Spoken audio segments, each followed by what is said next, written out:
Hello বন্ধুরা, আজকে আমি দুটো বেগুন দিয়ে বানাবো তেল কই। এই যে দেখো গোটা গোটা কই মাছগুলো কেটে ভালো করে পরিষ্কার করে নুন হলুদ মাখিয়ে রেখেছি।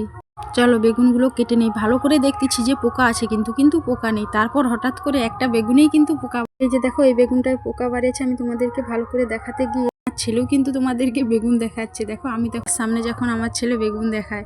চলো অনেক দেরি হয়ে গেছে, প্রায় 11টা 15। আমি তখন রান্না চাপাবো। চলো উনানটা ধরে দেই। তারপর আমি চালটা ধুয়ে এই যে তেল তেবে গেছে, গোটা গোটা মাছগুলোকে ভালো করে লাল লাল করে ভেজে নিই। আর ওদিকে ভাজা হতে হতে আমি এদিকে একটু বেটে নিই। এদিকে আমার বাটতে বাটতে ওদিকে আমার ছেলের কাণ্ড দেখো। ওই ইটা কিনেছি ওর পোশাক রাখার জন্য, আর ও ওর উপরে চেপে বসে আছে। এদিকে আমার মাছটাও ভাজা হয়েছে আর তরকারিটাও রান্না হবে। এরপর আমি তেলটা তেবে গেছে, সাদা জিরা দিয়ে পেঁয়াজটা লাল লাল করে ভেজে নিয়েছি। হালকা তাপে না, একটু লাল লাল করে ভেজে নেব, নয়তো পুড়ে গেলে কিন্তু খুব তিতা লাগবে। এরপরে আদা রসুন বাটা, হলুদ গুঁড়ো, লঙ্কা গুঁড়ো, নুন দিয়ে ভালো করে নাড়াচাড়া করে আর একটু ভালো করে, যখনই মশলা থেকে তেল ছাড়বে তখনই কুটে রাখা বেগুনগুলো দিয়ে দেব।